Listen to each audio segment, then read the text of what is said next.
Hola amigos, bienvenidos a una edición de día martes del Portal del Villegas que cuenta con la presencia de Nicole Rodríguez, quien está aquí ya frente a ustedes. ¿Cómo estás, Nicole? Bien. Muy bien, Fernando, ¿cómo estás tú? He tenido mejores temporadas, como solía decir en los viejos tiempos. Pero En antes los de viejos. partir con el programa, quiero recordarles a Ignacio, voy a ser bien insistente en esto porque lo merece, ¿no? Estamos hablando de una guagua, de una familia que tiene una criatura a esta altura de unos 6 meses, que tiene un problema de salud que hay que atenderlo con remedios francamente estratosférico el precio y hay que ayudarlo, o sea, me parece a mí. Y para eso ustedes van a ver aparecer, espero, una cuenta corriente, el RUT y todo, para transferirle al papá que se llama Joaquín Ignacio Muñoz, para esta familia que ha recibido afortunadamente el apoyo de mucha gente, pero no, nunca es suficiente. La verdad es que hay que mantenerse, no basta con derramar unas lágrimas como en la Teletón, hay que ponerse todo el tiempo y ya lo dije, no lo voy a repetir de nuevo, que ser buena persona no consiste en lloriquear, sino que en hacer un cheque o una transferencia, eso es nada más. Continúo con mis libros, amigos, se los muestro de nuevo, también soy insistente en esto, porque resulta que cuando se agotan, después me retan a mí. Soy el eterno retado de todo el mundo. No, por Dios. Me reta a todo el mundo, entonces para que no me reten, yo los insto a que entren a el portal del Villega, en la sección tienda van a encontrar estos dos libros más Envejezco, muérese, que ya no lo tengo en mis manos porque se lo llevo a alguien de mi casa, alguien me lo choreó de acá, me lo chupó, como dicen. Bueno, usted lo puede comprar individualmente o en dos combos, uno que reúne Insurrección y Envejezco, muérase, y otro que están los tres a unos precios súper accesibles. Los precios que pusimos en el verano como promoción siguen vigentes y el tema del despacho ya se arregló, se superó y la cosa es muy rápida. No tengan ningún problema, no tengan problema con el pago digital. Eso nunca ha fallado, nunca va a fallar. Dicho lo cual, les recuerdo finalmente antes de entrar con Nicole al programa que este jueves hay un súper espectáculo de flamenco en la Casa del Jamón.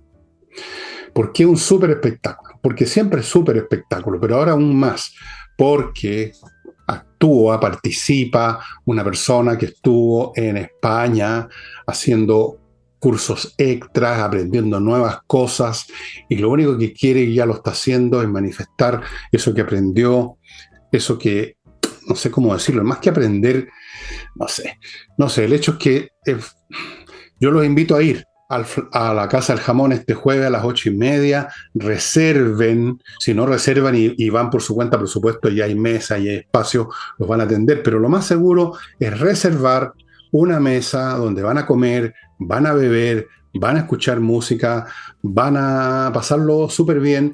El auto lo estacionan en un estacionamiento que está a pasos de la Casa del Jamón en Tenderini 171, eso está a la entrada, y en Agustinas está un estacionamiento subterráneo, así que no hay ningún problema. Dicho lo cual, se acabó el programa. No, entramos en materia con Nicole. Yo creo que va a partir Info ella con, comercial. no sé con qué va a partir, pero a ver. Vamos a partir con el tema de los indultos, Fernando, porque ¿Eh? es el tema que vuelve una y otra vez al gobierno y por varias razones que vamos a analizar y a examinar acá. Me parece que el tema de los indultos va a constituir, ya constituyó esas decisiones que se toman en un momento en que constituyen un antes y un después para este gobierno, independiente a que intente dejarlo atrás a través de una estrategia judicial, como lo vamos a examinar. Mañana es un día relevante porque el Tribunal Constitucional debiera resolver la solicitud de estos senadores de Chile Vamos y de Demócratas por la inconstitucionalidad de estos 7 indultados, de los 13 que indultó en total. ¿Cuál es el enredo y cuál es el análisis político acá? Vamos, uno, que el subsecretario Monsalve y el mismo ministro de Justicia aclararon en sendas entrevistas que el presidente Boric sí tenía todos los antecedentes para poder indultar a estas personas. Entonces, hoy la polémica se centró en, bueno, entonces, ¿mintió Camila Vallejo o se equivocó el subsecretario Monsalve o el ministro de Justicia? Porque acá hay una contradicción. La ministra Vallejo en enero dijo que el presidente Boric no tenía todos los antecedentes y por lo tanto el resultado hubiera sido distinto. Esas son palabras textuales, entre comillas, no son interpretaciones, fue lo que dijo. Por otro lado, tenemos los informes de Gendarmería que se conocieron el fin de semana, donde todos los de los 6 indultados, voy a dejar a Jorge Mateluna en un capítulo aparte porque hoy entró a la polémica el presidente Lagos, donde todos los indultados tienen un informe negativo. Para hacerles el resumen: alta peligrosidad, escasa posibilidad de reinserción, no demuestran arrepentimiento ni conciencia del daño causado y no existe una alta probabilidad de reincidencia. Entonces, ¿qué es lo que dice el ministro Cordero? Que efectivamente el informe de Gendarmería no es vinculante, y eso es verdad, así está la ley. Pero resulta que también hay información que el total de indultos que entregó el presidente Boric el año 2022, que fueron 15, no solamente los 13 indultados en diciembre, en 5 oportunidades nombró como justificación el informe de Gendarmería. Entonces, acá entramos de lleno en las preguntas y en el enreo en que se metió el gobierno. Uno es, bueno, finalmente, si el presidente Boric conocía todos los antecedentes, ¿cuáles fueron los que primaron para indultarlos? Porque hasta el minuto todos los informes y los análisis de estos expedientes son negativos, desde distintos ángulos. Si conocía el presidente la información, ¿qué significa desprolijidades? Recordemos que salió una ministra de Justicia, Marcela Ríos, por las desprolijidades, que todavía no lo entendemos. ¿Qué significan esas desprolijidades? Y entonces, ¿qué pasa? Que la estrategia del gobierno, que ha reforzado Luis Cordero, el ministro de Justicia, de intentar dejar el tema de los indultos en un tema como algo jurídico, como una discusión académica que se va a resolver en el Tribunal Constitucional, no lo resuelve. Y no lo resuelve por algo que vamos al fondo. Porque aquí se trata no de la legalidad de los indultos, no se trata de si efectivamente le faltó un membrete o no. Incluso no se trata de si le faltó algún tipo de información al presidente Boric, algún tipo de información menor, porque los expedientes son completos. Aquí se trata de comprender la pregunta que desde hace un año se hacen las personas, y es: ¿quién es el presidente Boric? ¿Es el revolucionario de octubre del año 2019 o es el moderado? Por lo tanto, saber la verdad de cómo se gestaron esos indultos resuelve en parte si el presidente sigue pensando igual o no a ese año de la resurrección, te voy a decir, Fernando, mira la palabra, de la resurrección del año 2019, en la cual avalaron la violencia como mecanismo político. Y esa es la pregunta de fondo acá. ¿El presidente Boric sigue defendiendo la violencia en torno a un contexto o en torno a un método para poder forzar o justificar cambio? Y acá es donde se revelaría el real pensamiento político del presidente, porque esto fue en diciembre del año 2022, los indultos, y no fue hace más de 2 años o en un proceso de maduración. Y en segundo lugar, que me parece que el otro tema de fondo, es si el presidente delegó esa facultad exclusiva que tiene un presidente de la República de firmar decretos de indulto. Si no leyó, no supo y firmó, entonces estamos ante una posibilidad de acusación constitucional por abandono de deberes, porque habla de una situación tremendamente grave. Los ministerios y los ministros tienen sus propias responsabilidades, cada organización pública tiene sus propias responsabilidades, y la facultad exclusiva del presidente es responsabilidad del presidente. Si lo delegó a su ministra del momento, sin leer, sin conocer, sin saber a quién estaba liberando a la calle, esas 13 personas, no eran 100 indultos, eran 13, significa que estamos también revelando parte de la personalidad del presidente, que no se hace cargo de sus responsabilidades, y ahí sí hay camino para una acusación constitucional. La pregunta es si el Tribunal Constitucional, teniendo los antecedentes, sabiendo una serie de otras informaciones que quizás se las puedo dar después que hable Fernando, va a dejar caer o no al presidente Boric.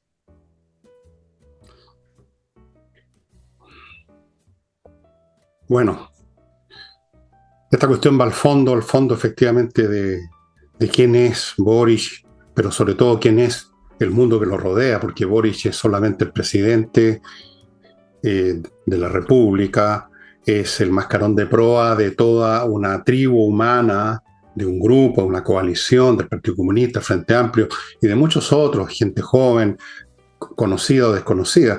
No es el único, es simplemente, podríamos decirlo, un representativo. Y claro que es un revolucionario y no un moderado. Sí, es cuestión de que uno lea sus Twitter del pasado, que de vez en cuando reflotan y los hacen circular, sus declaraciones, cuando habló del territorio liberado en el sur, en otro momento un Twitter que se lo sacaron muy rápido de circulación, en que hablaba de que las revoluciones o que estas cosas, las grandes transformaciones, digamos, no dijo, lo usó la palabra violencia, sino que usó una palabra similar. Es un revolucionario, pero un revolucionario que no puede hacer la revolución, si ese es el problema de él y el problema de todos los demás. Es un revolucionario y es un grupo revolucionario que está enquistado en una institucionalidad que no pueden superar. Los revolucionarios, por definición, y si ustedes leen cualquier historia, la francesa, la de 1649 y la de 1688 en Inglaterra, las revoluciones independentistas, que son revoluciones en Estados Unidos, en Chile, en todas partes, la revolución bolchevique, en todas partes el revolucionario, por definición, es un tipo que echa abajo, mediante el uso de la fuerza, en la estructura institucional que existe y la reemplaza por otra cosa. Eso es. En Chile reemplazamos el gobierno de Fernando por la Junta de Gobierno. En Estados Unidos se estableció también no me acuerdo cómo se llama el asunto, pero se declararon la independencia y se independizaron de Inglaterra. Y así, la Revolución Francesa echó abajo la monarquía. Pero ¿qué pasa cuando un revolucionario y su grupo no pueden y se quedan como chingados, digamos, a medio camino? Ahí. Se generan situaciones como esta. Se generan situaciones en que el revolucionario se tiene que empezar a convertir en un comediante.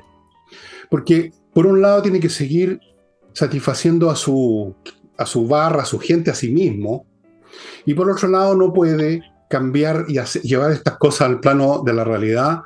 Y entonces se queda en los discursos, en los anuncios, en las mentiras, en las posturas, en las payasadas, en la imagen.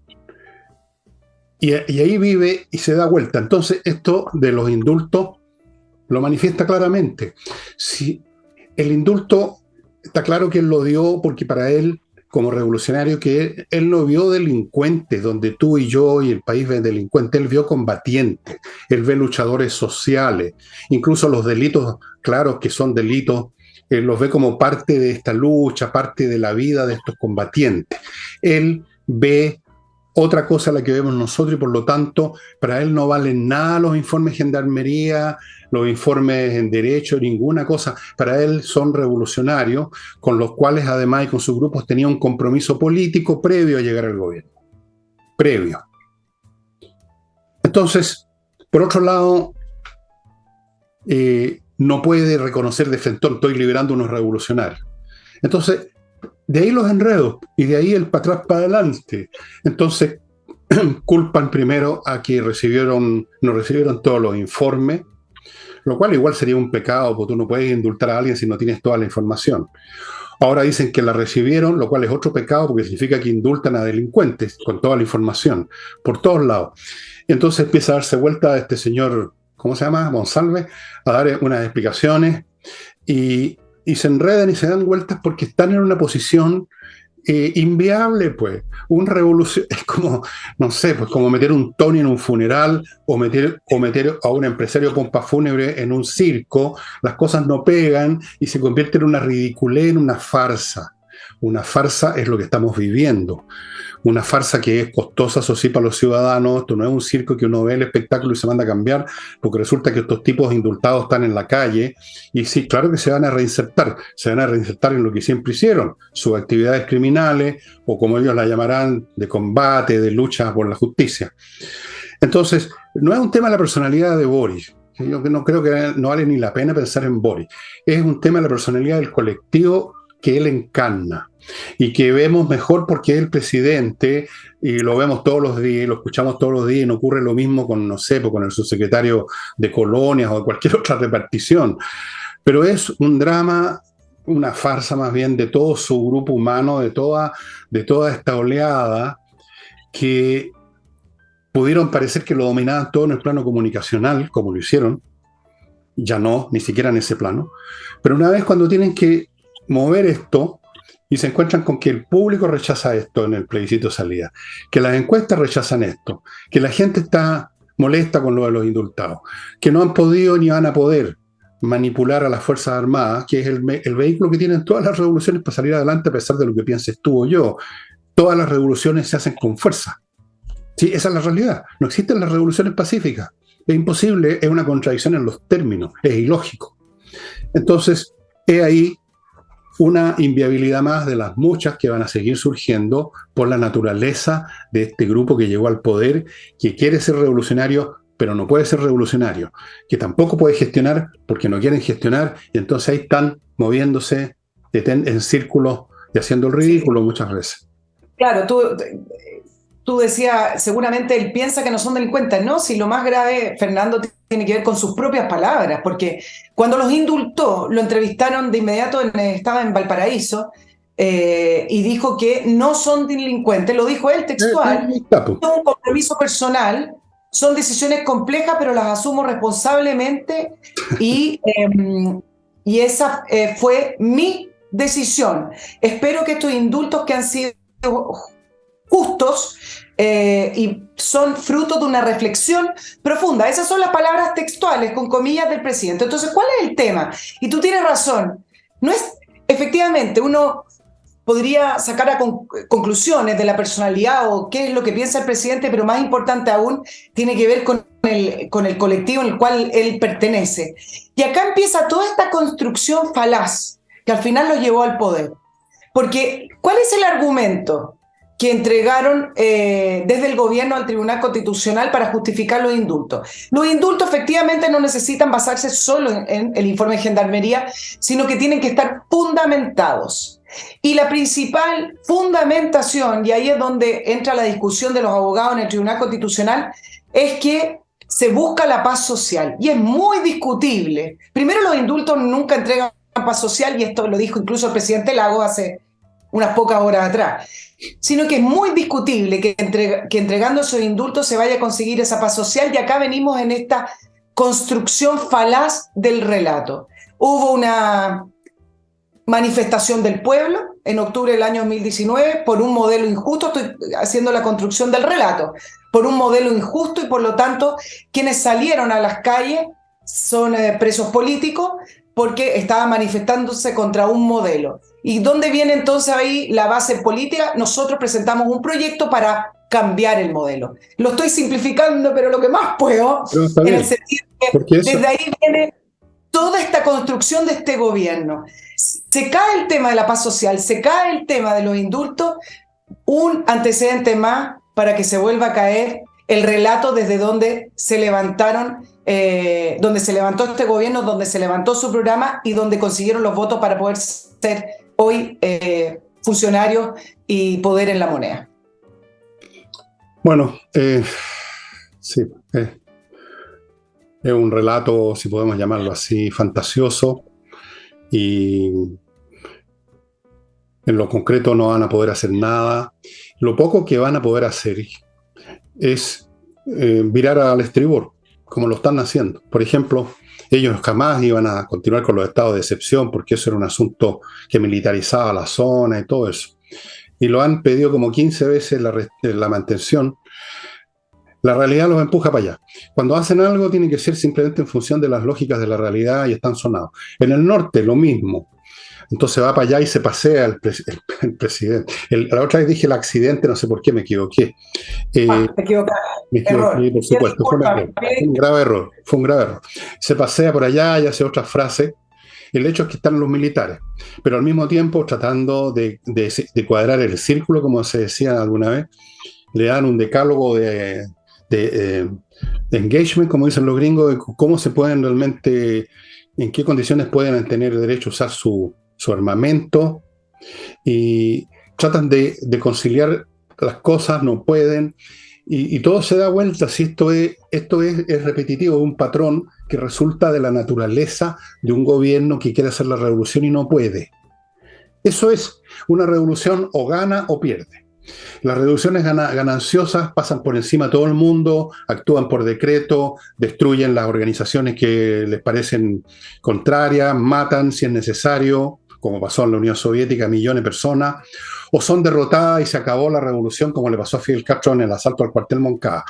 Pero estos están en una posición nueva y única, que no han sido ni derrotados ni han sido triunfadores, sino que están ahí en este limbo donde se dan vuelta como un carrusel en la nada, haciendo pampiroladas como esto de los indultos, que yo no sé cómo pueden decir que trae paz social liberar delincuentes, como que un bombero te dijera que para apagar un incendio hay que echarle gasolina. Es una cosa así de absurda. Pero en fin, vamos a mi primer comercial, estimada Nicole, y después sigue usted contándonos lo que dijo Lago. Me interesa mucho, no lo sé, fíjate, no lo he visto, así que estoy seguro que debe ser interesante, espero. Parto con Kame ERP, un software financiero, contable y administrativo para todo tipo de empresas, amigos, chicas, grandes y cualquiera que sea su rubro. Es un software muy complejo que le permite saber si le está yendo bien o mal, cosa que a veces no es muy clara porque es complicada la finanza, cuánto le deben los clientes, factura electrónica, le permite revisar todos los estados financieros en todo punto de vista, control de stock físicos, procesamiento de la remuneración y todo lo que va asociado a eso, archivos de Previred, integración con los bancos, integración con el Servicio de Impuestos Internos, integración con Mercado Libre y un montón de cosas más. Se implementa en 2 horas, los planes son desde 12 UF al año. Kame ERP. Y sigo con Entrena Inglés. Pues que me siguen pelando, dicen que pronuncio pésimo el inglés y yo les digo siempre sí, pronuncio pésimo el inglés, el francés, y lo dejo callado con él. Entrenainglés.com, amigos, es una academia que enseña inglés de una forma bastante más eficiente que otras academias porque los profesores son de inglés, las clases son online. Eso garantiza una potencia pedagógica tremenda. Ellos están a su disposición. Y para que usted se convenza de que las clases son muy efectivas, puede pedir una clase demo. Fuera de eso, todavía está vigente el plan de verano, un conjunto de 24 clases por 397.000 pesos. Con esas 24 clases le aseguran a usted que va a tener una base para construir más si usted quiere o para batírselas con eso de todas maneras. Entreninglés.com. Continúo con Edifito, un software, amigos, que es para administrar edificios, obviamente, que se está usando en toda Latinoamérica, en miles de edificios. ¿Por qué? Porque es muy completo. Todos los aspectos de la administración de un edificio, desde el pago de sueldo, la parte financiera de un edificio, los empleados, la parte física, la mantención, todo incluido en este software, estimados amigos. ¿Dónde lo consigue? Aquí ven a mi derecha los datos. Y termino el bloque con Invierta en USA, que le permite invertir en bienes inmobiliarios en Estados Unidos con todas las ventajas del caso. Primero, porque Invierta en USA le ofrece un portafolio con miles de opciones, así que usted tiene para regodearse. Segundo, porque le abre cuenta en Banco Norteamericano y le consigue crédito.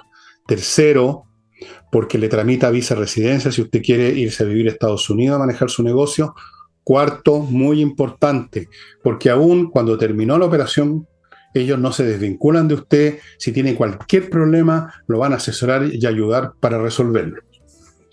Inviertanusa.cl. ¿Qué contó? ¿Qué dijo Lago, Nicole? Sí, bueno, hoy sale una entrevista del presidente Lago en el diario La Segunda y uno se pregunta ¿por qué lo hizo? Y esa es la pregunta más importante porque al final cuando habla el presidente Lago o incluso cuando habla la expresidenta Bachelet o cuando lo hace el expresidente Piñera, esa es la pregunta que hay que hacerse porque saben que va a causar repercusión y lo hacen con un objetivo. Y lo que dijo Lago fue, uno, que la paz social no depende de los indultos, pero además cuestionó y dijo, no entiendo cómo indultaron a Jorge Mateluna por segunda vez. Y explica bien claramente cómo él cambió la ley, porque él fue quien indultó a Jorge Mateluna en el año 2004, ese fue el primer indulto, y él dice que hubo ahí un cambio en la ley y que se estableció que una persona no puede ser indultada 2 veces, lo que implica que acá, en el caso de Jorge Mateluna con Boric, fue indultado por segunda vez. Y ahí lanza el presidente Boric este dardo contra el gobierno porque lo deja súper claro. Dice, bueno, yo mismo hice ese cambio, entonces no entiendo que alguien me explique. Esto aporta de la resolución del Tribunal Constitucional. Yo estuve averiguando qué busca el presidente Lago, cuál es la intención, y la verdad es que no hay una opinión uniforme, y yo les quiero transparentar y decir más o menos lo que pude averiguar. Algunos decían se está cubriendo el mismo, porque como se van a revisar en el Tribunal Constitucional, o se están revisando una lista gigante de indultos hacia atrás, también puede que le cuestionen ciertos indultos que él mismo haya realizado, incluso en el mismo caso de Jorge Mateluna. Entonces, ¿qué está haciendo el presidente Lago? Uno, criticar la ley, porque la critica y dice que los indultos es una atribución muy anticuada que parece del medioevo, que no corresponde para estos tiempos. Por lo tanto, él se pone desde el otro lado diciendo esto ya es hora de que cambie, y así no lo pueden criticar. Y además le está haciendo también una diferenciación a lo que significa el socialismo democrático y el apruebo dignidad. Yo creo que ahí también unos dos analistas que hoy consulté decía, yo creo que está marcando cierto tipo de territorio, en el sentido de que acá hay una visión bastante radical en el tema de los indultos, que no tienen nada que ver con los indultos que se realizaron en la época de la Concertación, o incluso en la época, en los principios de los años 90, cuando estábamos recién retornando a la democracia, donde efectivamente habían presos políticos. Entonces, no hay una opinión, como digo, que sea mayoritaria en el sentido de qué es lo que busca el expresidente Lagos, pero acá le estoy planteando algunos escenarios, porque de que sí importa lo que diga, por supuesto que importa lo que diga. Bueno, a lo mejor Lago no está buscando nada, no tenemos para qué suponerle una intención, un propósito personal, pues simplemente está virtiendo un juicio, como lo hacemos tú y yo, sin que estemos buscando nada. Yo por lo menos no estoy buscando nada, y entiendo que tú tampoco, simplemente analizamos la realidad y nada más, eso es todo. Y lo del indulto, por supuesto, es una figura absolutamente ridícula. Tenía sentido cuando el fundamento de la autoridad monárquica era el derecho divino. Si alguien está investido por Dios en su lugar, puede saltarse la ley, que es humana. Pero los presidentes de la República son, por definición, funcionarios que están allí para y por la ley. Entonces son los primeros que deben obedecer la ley. No tienen una atribución personal de derecho divino para saltarse la ley. Pero eso ya es sabido, y yo creo que esto ha sido dicho 1.000.000 de veces. A esta altura revela simplemente el cariz de Boris y su gente, que se ha revelado antes y se revela todo el tiempo con otra frase que es típica, que no es la petición de indulto, es la famosa frase que tú habrás visto 1.000.000 de veces: libertad para los presos políticos.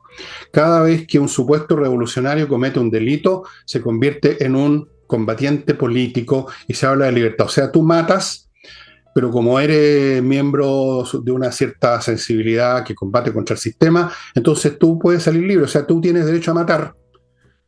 Pues tienes derecho a matar todas las veces que se te ocurra, porque para ti no vale el castigo, la sanción normal. Lo hemos visto siempre, esta actitud sesgada, arrogante de los que luchan por una causa, no solamente los izquierdistas. Yo les podría mencionar ejemplo histórico, pero no lo voy a hacer para no latearlo. Forma parte de las lógicas de estos grupos que se sienten dueños de la razón y que vienen a cambiar el mundo, y entonces hasta el último pelafustán de su grupo, hasta un pobre huevón, perdóname, se convierten en un mártir y en un combatiente. Eso se ve siempre. En la época de las religiones todos eran santos y todos eran mártires. Ahora son todos combatientes, son todos luchadores. Es la misma lógica.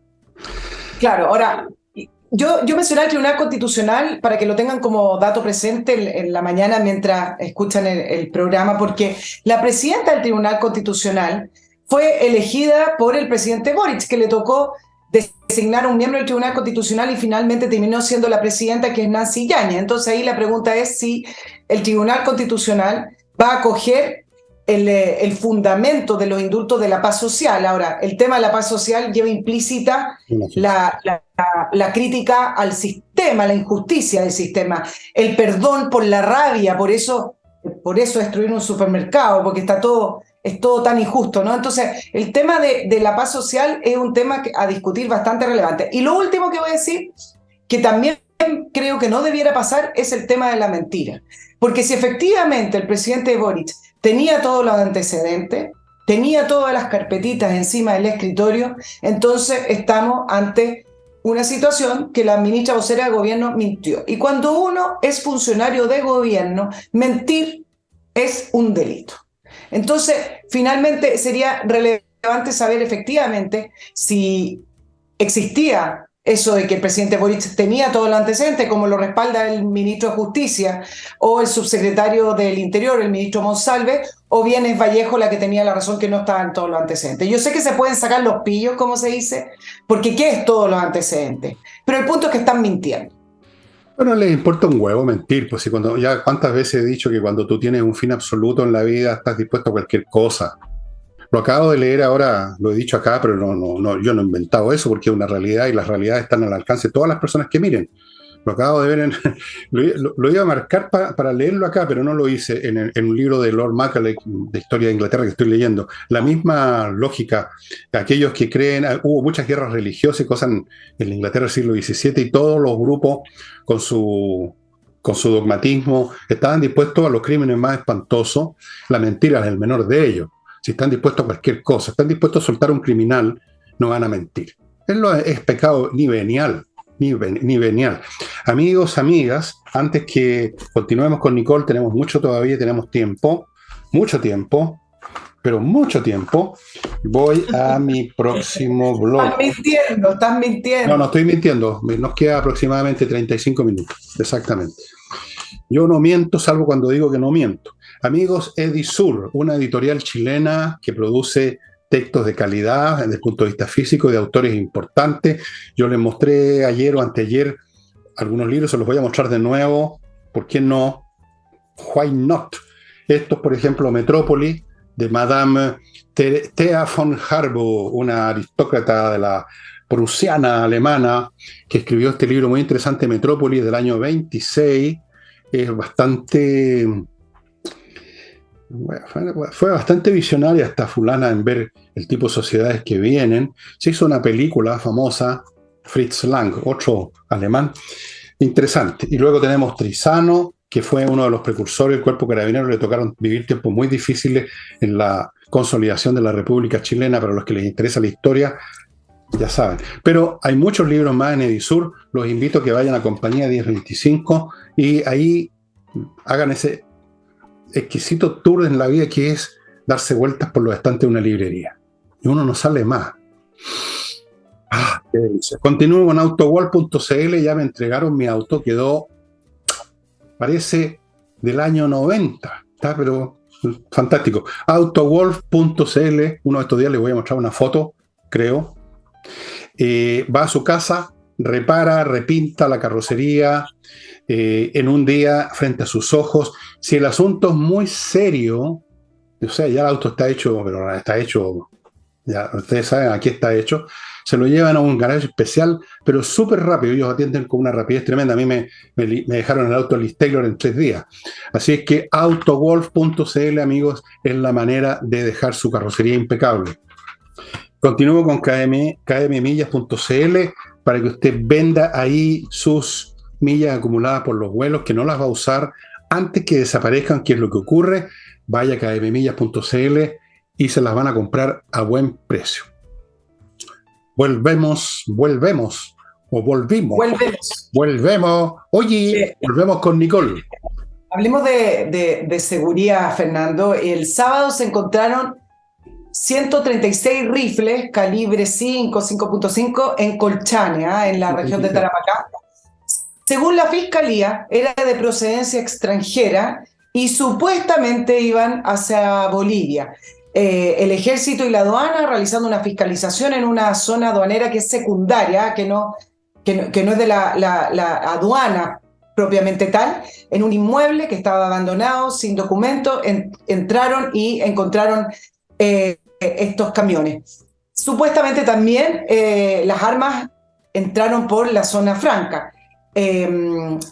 ¿Y cuáles son los delitos que se le está imputando? Hay un chofer de camión que está detenido, delito de contrabando. Yo digo, ok, pero eso no es el fondo del asunto de lo que estamos viviendo en nuestro país. El delito de contrabando, por último, solamente toca la superficie de lo que estamos viendo, no va al fondo. Están entrando y saliendo armas de nuestro país, de Chile, constantemente, cada vez más. Yo tengo, no les puedo decir la cantidad de mails que me llegan producto de este programa y de la entrevista que hago los días miércoles, diciendo testimonios de cómo ven que entran camiones con armas de guerra por el norte de nuestro país y por los puertos de Chile.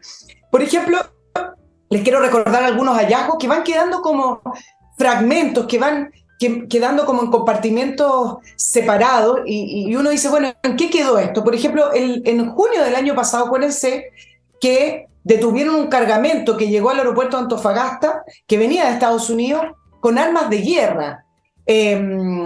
Los fusiles que se encontraron en la estación central en octubre del año 2021. Estoy dando simplemente dos ejemplos porque la lista es bastante larga.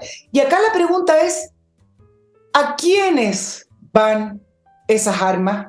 ¿Quiénes están solicitando esas armas y quiénes las mandan? El contrabando es un intermediario, es como decir, el que se presta para hacer la internación, el que se presta para poder llevarlos a. Pero acá lo que importa, y es donde no veo ninguna investigación que aúne todas estas situaciones, es qué grupos o quiénes o quién está detrás de la inmensa cantidad de armas que están entrando a Chile. Queda corta la explicación del crimen organizado, porque el crimen organizado, como decía, en algunas circunstancias opera como un medio. Cuando eres una banda de narcotraficantes, claro, lo utilizas para poder llevar a cabo tu delito, pero me parece que queda muy corta y que no se está haciendo la investigación que corresponde que vaya al fondo.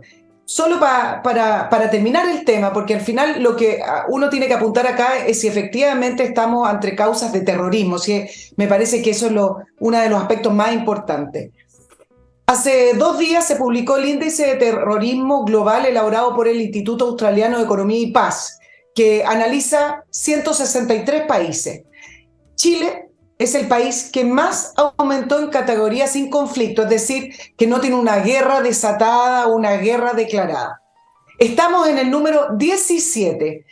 ¿Saben solamente quién está arriba de nosotros? Colombia, en el número 15. En el año 2022 nosotros estábamos en el número 47. ¿Y qué es lo que dice este informe? Habla del conflicto mapuche. Entonces, ¿vamos a seguir hablando de violencia rural?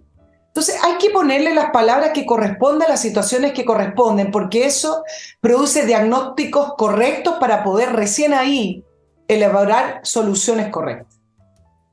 Bueno, mira, con los datos que tú has dado, uno puede deducir varias cosas. Desde luego no es armas que se traen para venderlas a civiles. El calibre 5.56 es el calibre de la NATO y de Estados Unidos, que usan las armas, los M16 y otro tipo de armamento, los UCI. No, los UCI son de 9 milímetros. Son armas de guerra. Cuando se traen en cantidad también es para abastecer no a una pandilla de 6, 10 o 20 criminales, sino que para un grupo grande. Si están entrando en camiones, estamos hablando de cajones, cada cajón puede traer 10 o una docena de estas armas, y por lo tanto aquí tenemos una organización, una organización paramilitar. Una organización paramilitar es la que usa ese tipo de armas y en esa cantidad. No hay otra explicación. Imposible. No se van a vender esas armas en una casa de deporte. Los rifles para civiles son calibre 22, calibre 303, cosas como el 5.56 es un calibre de arma de guerra. En cantidades para organizaciones paramilitares y, por supuesto, tiene que haber un gran financiamiento porque las armas no las regalan. No sé exactamente cuánto cuesta cada una de estas armas, depende del modelo, la cuestión, pero no son baratas. Así que es súper grave. Aquí hay gente que está preparando una guerra civil. Esto es lo que está pasando. Están preparando una guerra civil. Y un gobierno que no para eso, y este gobierno no lo va a hacer, este gobierno va a ser cómplice cómplice de una posible guerra civil el día de mañana. Porque a mí me consta ya, por informaciones que recibo de aquí y allá, que grupos contrarios a los que actúan en este momento en la macrozona sur se están, como dijéramos, están dejando de pensar que basta con reclamarle al Estado, digámoslo de esa manera. Esto es súper grave. Alguien está importando armas para armar batallones completos, no para salir de cacería. Así es que... Alguien o varios. O varios. O varios, claro, no, pueden haber distintos grupos, sin duda alguna, pero todos, digamos, en la misma actitud de formar batallones, cuerpos, digamos, para dar batalla, no simplemente para un asalto. Los asaltantes no usan rifles tampoco en general, no necesitan ese tipo de armamento. Cuando muchos usan armas cortas, escopetas, es mucho más práctico para un asalto que un arma militar. O sea, cualquiera se entiende esa cuestión. Bueno, muy grave, súper grave. Claro, pero ahora, lo importante es la respuesta que tenemos desde nuestro estado de Chile, porque el subsecretario Monsalve, que tuvo que dar varias entrevistas el fin de semana, intentó explicar el tema de la seguridad y el orden público, que también se mezcla con esto, aunque me parece que esto está en un factor más arriba. Y entonces, en la entrevista que dio al diario El Mercurio, intenta desligar en parte la responsabilidad por la seguridad y el orden público. Y en esa intentar desligarse la responsabilidad, fíjate que le comunicó a todos los delincuentes y al crimen organizado que el Estado de Chile no estaba preparado para enfrentar el escenario delictual y migratorio actual, revelando la fragilidad del Estado. Entonces, ¿para qué uno dice? ¿Para qué dice eso? Entonces, él dice, para poder decir, le preguntan con respecto a la situación, dice, no ha sido nuestra costumbre echarle la culpa a nadie, cosa que no es verdad, porque desde que asumieron, ustedes saben, la culpa la tiene Piñera, siempre. Lo único que le falta es decir, renuncia a Piñera, porque como que ahora no se escucha eso, pero podrían volver a repetirlo. Bueno, no ha sido nuestra costumbre echarle la culpa a nadie hacia atrás, pero también creo que sería simplista pensar que el fenómeno de una demanda por mayor seguridad es un fenómeno, una sensación, no es una realidad. Partió en marzo del año 2022 con nosotros. Nosotros lo hemos enfrentado de una manera bastante eficaz y rápida, que es bastante cuestionable también, y con sobriedad. Pero el Estado, y lo repite por segunda vez, no estaba a la altura para poder enfrentar estos delitos cometidos por organizaciones criminales. Es decir, es una entrevista que finalmente le transparenta a Latinoamérica y al mundo que nuestro Estado no es capaz. Y la verdad, es cierto, el Estado estaba muy debilitado en una serie de aspectos, pero no debería decirlo. Claro, es como promover el país para las inversiones, en este caso es para las bandas. Vengan, Chile, el lugar ideal que vengan a cometer crímenes, porque aquí nosotros somos amistosos con el medio ambiente y con los criminales. Bueno, los niveles de necedad de esta gente, francamente, todos los días baten nuevos récords. O sea, batió un récord ahí Monsalve, simplemente. Además, podríamos recordarle que gente de su sector promovieron esta situación, pues la agudizaron. Yo no voy a dejar de recordarle a ustedes que la chingona Bachelet, como dicen en México, a los que dejan un estele muerto, de hecho abajo las puertas de la inmigración, ya les di las cifras ayer sobre cómo ha aumentado la criminalidad, sobre quiénes son los autores de los crímenes cada vez más violentos, y eso fue porque Chile es un país acogedor. Tampoco ha dicho que el Frente Amplio, que también forma parte del territorio del señor Monsalve, quería que la gente entrara sin ni siquiera mostrar su identidad. Es decir, si había un problema de antes, ellos lo agudizaron. Es decir, le tiraron parafina al incendio. Y ahora dicen, no, si es que el Estado, o sea, una cosa general, algo que viene, digamos, la época de Mateo, Toro y Zambrano, una cosa que no les compete tan directamente, es un tema como una tormenta, como un terremoto, un tema abstracto. Bueno, no tienen remedio. Voy a decir una vez más una cosa muy clara.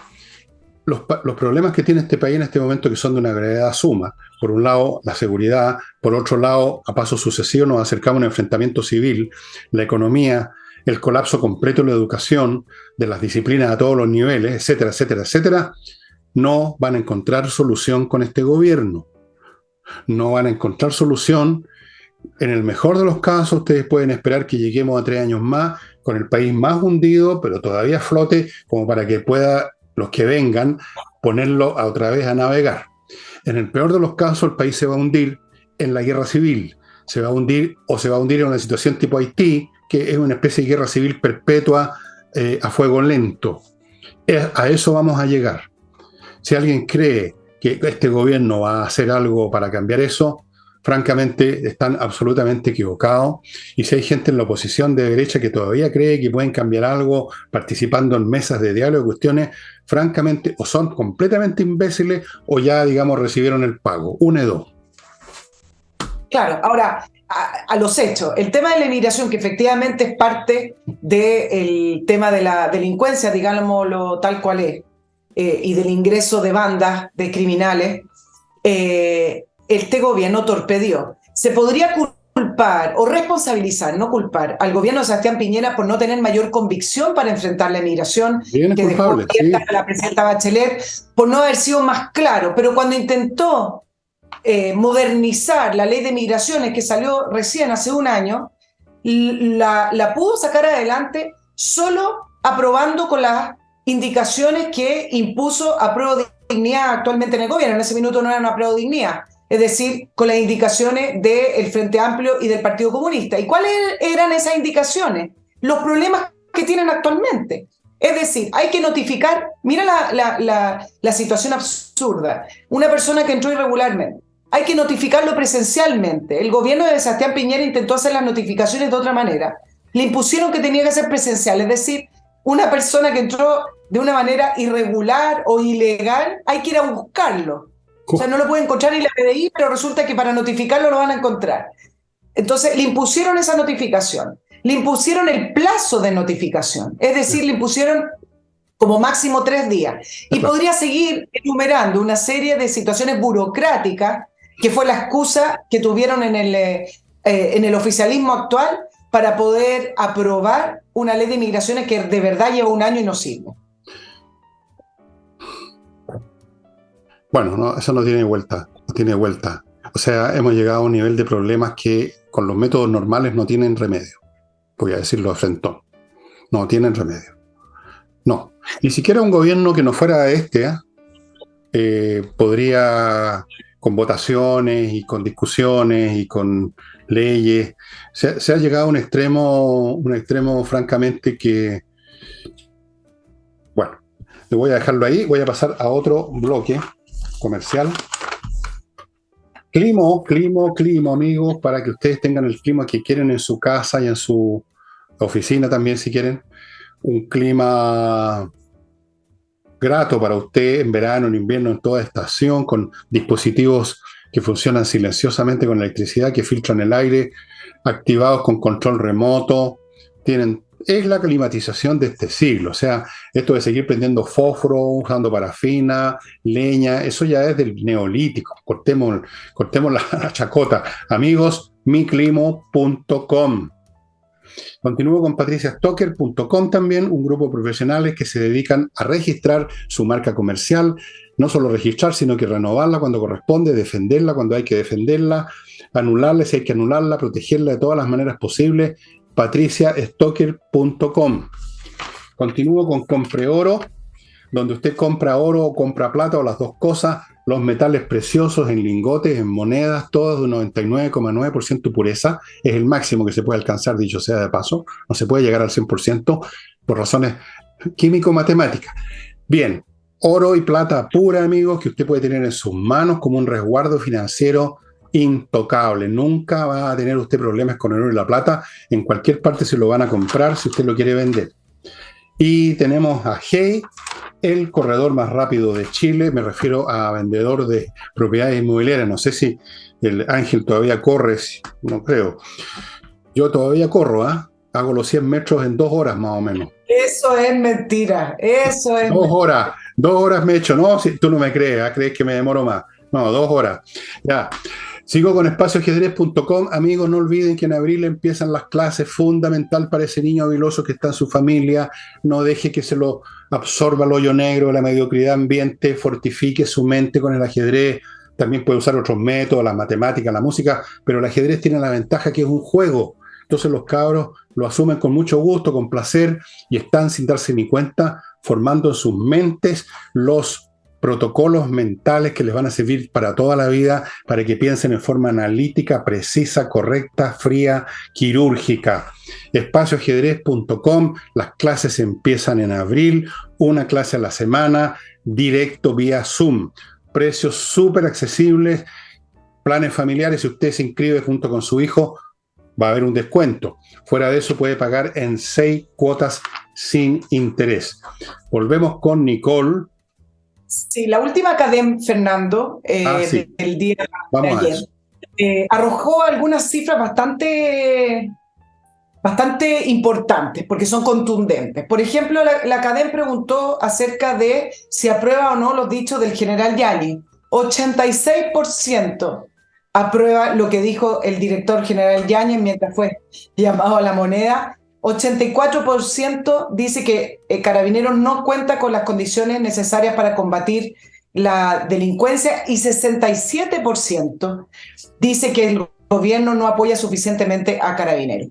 Con esto voy a decir algo bien corto, y me da la impresión que este apoyo tan alto al general director de Carabineros lo único que está demostrando, no solamente una prioridad y una urgencia de los ciudadanos, es que nos estamos encaminando o avanzando a pasos agigantados para que en un futuro muy cercano surja un líder populista o un líder tipo Bukele que les prometa seguridad a las personas. ¿Y por qué digo esto? Porque traté de hacer una simulación. ¿Qué hubiera pasado con los dichos del general Yáñez en época de, por ejemplo, el expresidente Ricardo Lagos, o en época del expresidente Elwin?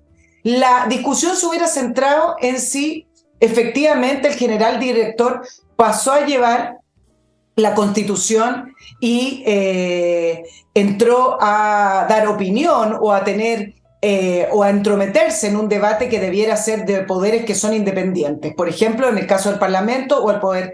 Pero acá la discusión ni siquiera alcanzó a agarrar eso. El general Yáñez, desde que entró a la moneda, citado por Carolina Toá, fue criticada Carolina Toá, y más aún, después que falleció el carabinero Alex Salazar, más aún se le revirtió, y la opinión pública apoyó al general director. Ni siquiera alcanzaron a evaluar o manifestar si efectivamente el general se pasó o no de algunos pueblos. Entonces ahí uno dice, nos estamos encaminando a algo que ya se está advirtiendo hace tiempo, pero que cada vez se hace más realidad.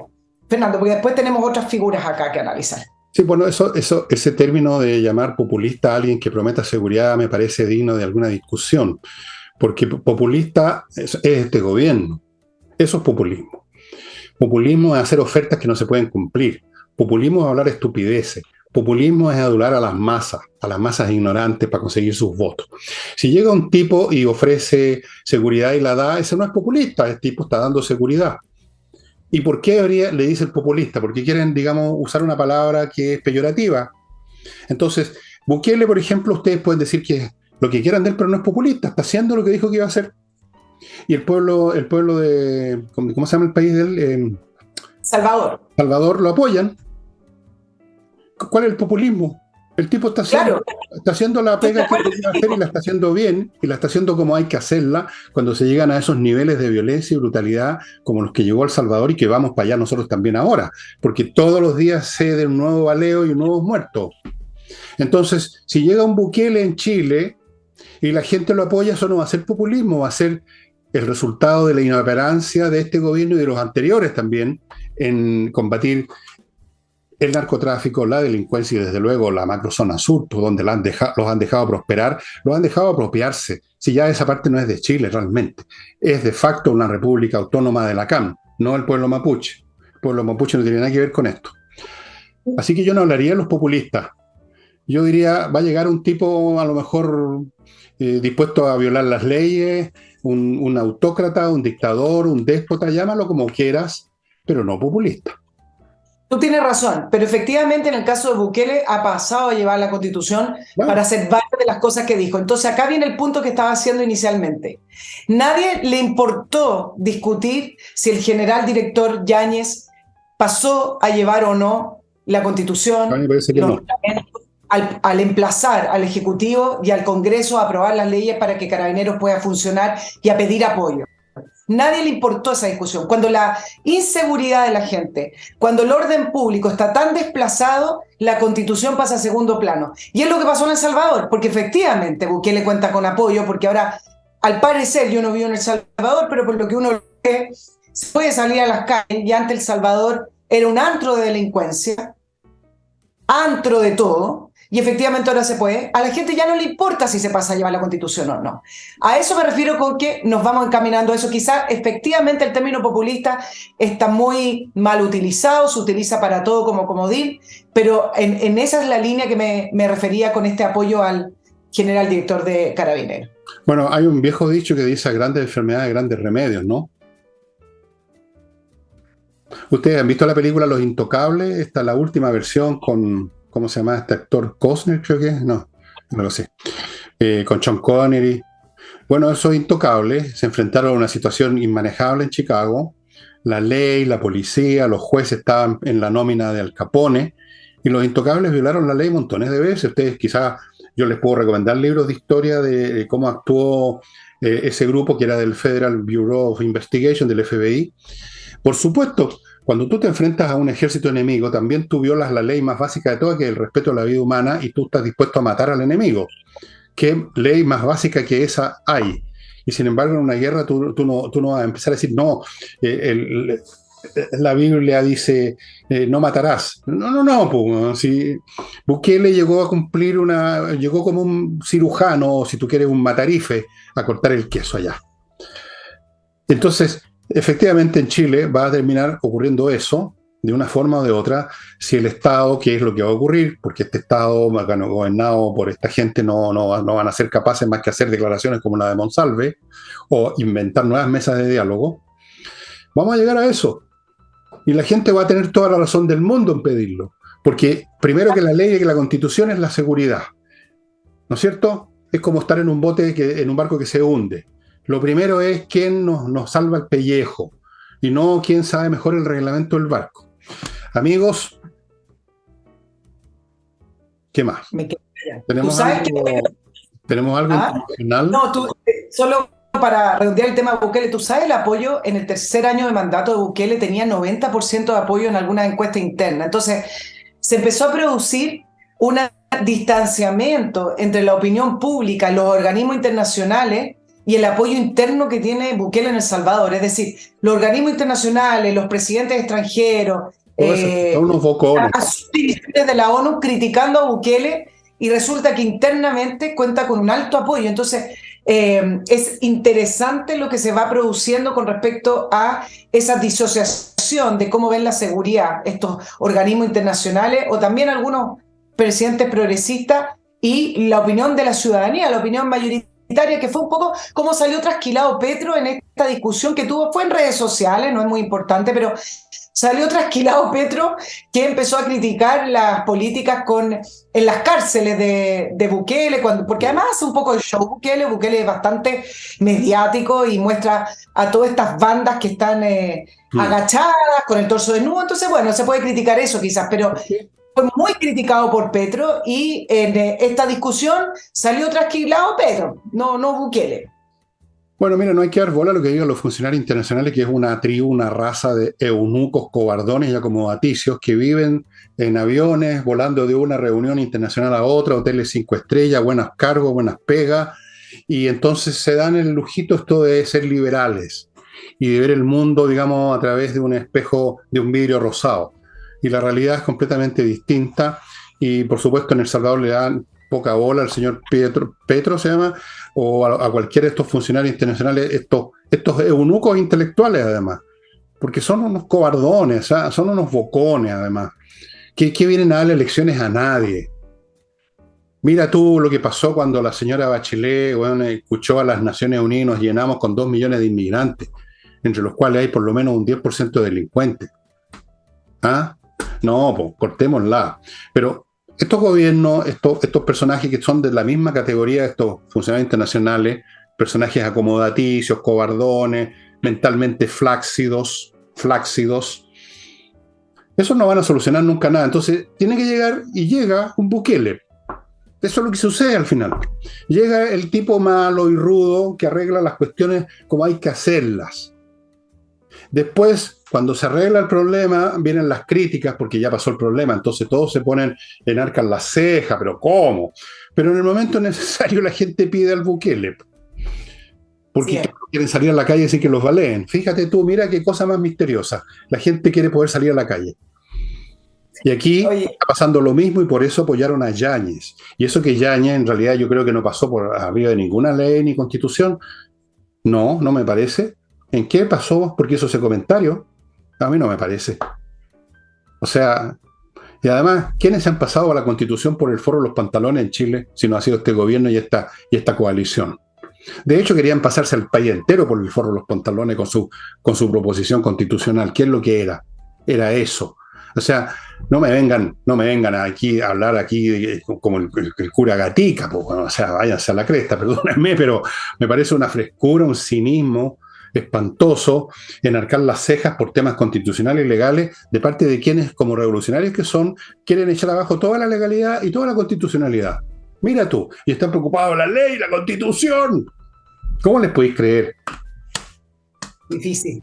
Oye, a propósito de organismos internacionales, tú mencionaste el tema de la Corte Penal Internacional con Putin, que emitió una orden internacional de captura por traslado forzoso de niños ucranianos. Bueno, antes la Corte Penal Internacional lo acusó por crímenes de lesa humanidad, pero no había emitido una orden de arresto, así que son cosas diferentes. Ahora, efectos prácticos no tiene, porque tendría Putin que viajar a un país que reconoce la jurisdicción de la Corte Penal Internacional, pero además Rusia no está suscrito a la Corte Penal Internacional, por lo Estados Unidos tanto tampoco. tampoco le importa. De hecho, uno de sus ministros, cuando se emitió la orden, hizo un show con papel confort, diciendo, bueno, acaba la orden de la Corte Penal Internacional.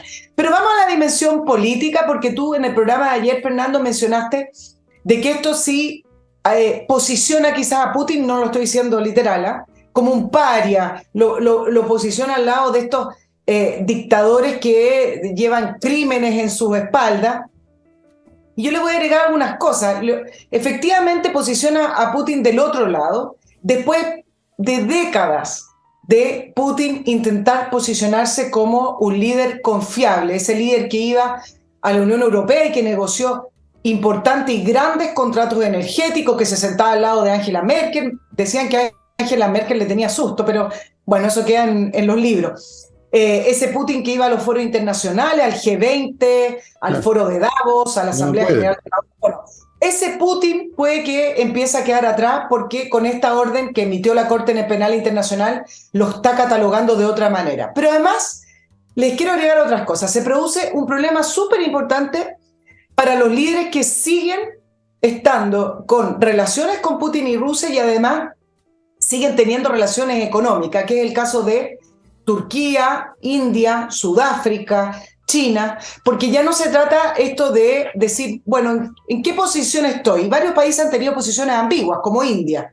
India tiene mayormente armamento ruso, o con el caso de Turquía también, que ha estado bastante cerca de Putin, Sudáfrica, por ejemplo.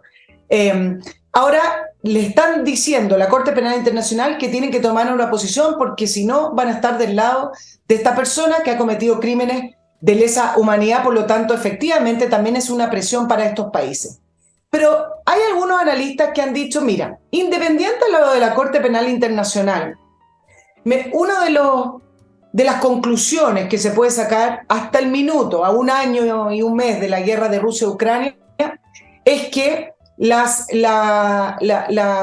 presiones económicas, los embargos económicos y los cierres económicos para los países no dan resultados. ¿Y por qué? Porque finalmente Rusia se las ha arreglado para seguir estando en el comercio internacional con países como los que nombré antiguamente, India, Turquía, China, Siria, Irán, Indonesia, les nombré solo algunos, pero que al final en la suma representan el 40% de la economía mundial. Entonces dicen, el tema de las sanciones económicas, Occidente la va a tener que volver a revisar porque no dan el resultado esperado, porque además hoy la economía funciona a otros niveles, con el nivel tecnológico, con el nivel que sobrepasa los estados. Bueno, Y el tema... ¿Cómo? Quiero decir que esos analistas son bastante rascas, esos que leíste entonces, porque... ¿Cómo que son rascas? Si no son rascas, son importantes. O sea, no sé si serán importantes, pero son poco inteligentes entonces, porque están cayendo en un criterio infantil de que una cosa que no produzca un efecto 100% al tiro, entonces no funciona. ¡Qué absurdo! Claro que han hecho efecto las sanciones.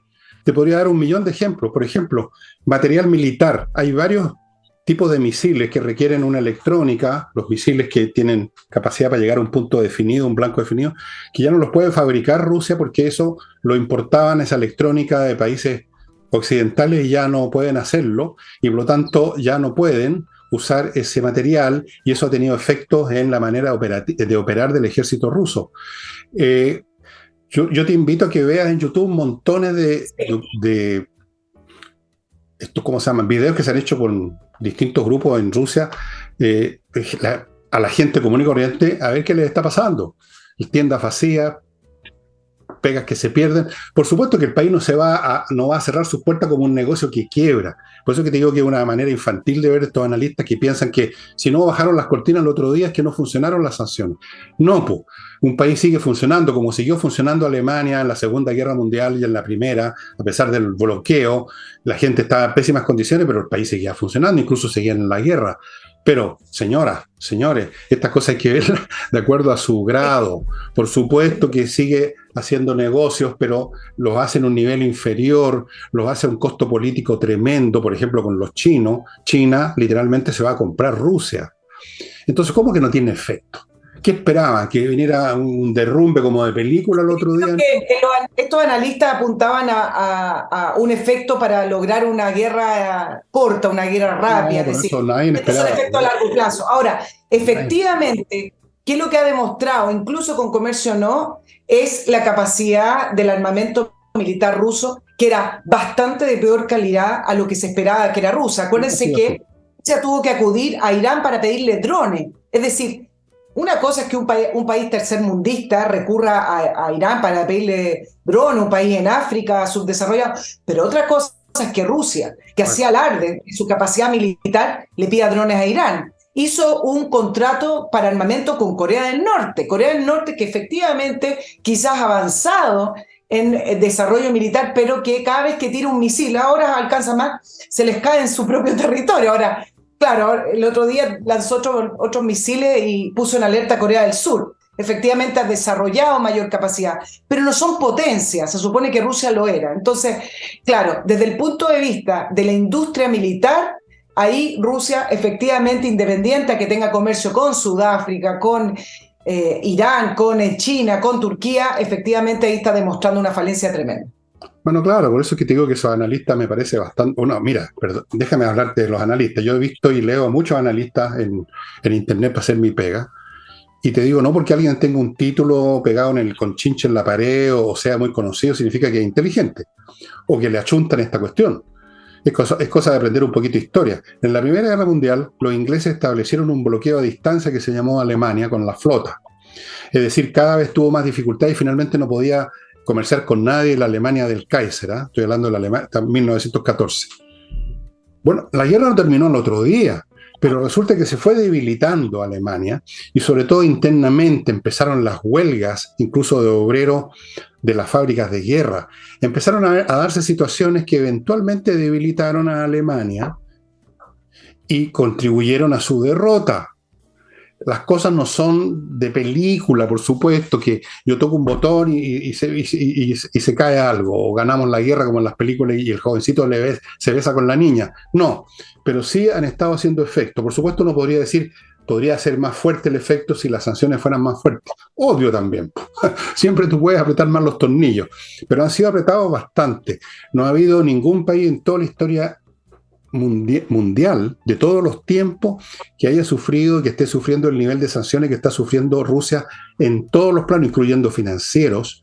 Ya no pueden mover plata fácilmente de un lado a otro. ¿Cómo que eso no tiene efecto? Tiene un tremendo efecto. La oposición interna de Rusia, en buena parte, si existe, va a ser de estas élites que se habían integrado a la economía mundial, que hacían buenos negocios, que tenían yates, y ahora se encuentra que les confiscaron los yates, no pueden hacer negocio, no lo reciben en ninguna parte. Todo eso hace efecto, evidentemente, pero sumándose a otras cosas también, por supuesto. Bueno, pero en Ahora, fin, allá voy a decirte dos cositas, Fernando, por el tema de la Corte Penal, que no quiero que se me vayan porque son relevantes. Ahora, ¿qué es lo que hizo Putin para demostrar que no le importa y que no tiene ninguna relevancia? Viajó al Donbass, estuvo en la zona del Mariupol, que es simbólica, porque acuérdense que en Mariupol es donde se encontraron más de 200 cadáveres en fosa y donde desde ahí comenzó la trama de investigación de crímenes contra la lesa humanidad. Por lo tanto, la actitud que va a tomar Putin ante esto y ante el resto del mundo es simplemente de una persona temeraria que no está por aceptarlo. Y lo último que quiero decir con respecto a la declaración y la emisión de arresto contra Putin es con respecto a los países latinoamericanos, que me parece relevante. Porque Latinoamérica ha tenido una posición tremendamente ambigua en rechazar a las acciones de Putin y estar del lado de Zelensky. De hecho, varios parlamentos, no solo el chileno, no ha permitido que Zelensky le hable a sus propios congresos. Creo que Zelensky va a hablar ahora a finales de marzo al Congreso chileno. Pero varios países de Latinoamérica no han querido condenar a Rusia. De hecho, en la última declaración de la OEA, Argentina, Brasil y México, estoy diciendo los tres más importantes, pero fue una larga lista de países, se abstuvieron de condenar a Rusia. Y entonces, ¿qué es lo que hace esta emisión de la Corte Penal Internacional? Es quitarle un piso a la invasión rusa, quitarle un piso a Putin y poner en aprieto a algunos presidentes en decirle, bueno, y entonces ustedes van a estar al lado de quien comete crímenes de lesa humanidad, que es un poco lo que pasó con Maduro. Maduro sí contaba, tiene el apoyo, pero estamos hablando acá del apoyo verbal y el apoyo en los foros internacionales. Maduro contaba con el apoyo de los países latinoamericanos, pero la Corte Penal Internacional inició una investigación por crímenes de lesa humanidad contra él y contra su gobierno. Y entonces, desde ahí, que efectivamente algunos gobiernos, incluso gobiernos progresistas, incluso gobiernos de izquierda, han dudado en ponerse al lado de Maduro o de apoyarlo abiertamente. Entonces, sí es importante la señal. todo es importante y va sumando, como se dice, en su nivel, y en un momento dado algunas cosas que parece que no hacen ningún efecto son activadas, son como un gen latente, son activadas cuando se dan las circunstancias. Bueno, nos pasamos una vez más de tiempo. Hace tiempo que no nos pasábamos. Es verdad, es verdad. Bueno, muchas gracias, estimados amigos, por haber estado con nosotros. Comentarios, ojalá que sean gratos. La gente que no le gusta el programa no lo vea simplemente. Sí, es re fácil. Y nos vemos mañana, entonces yo solito, y después el jueves otra vez con Nicole. Nos estamos viendo. Chao.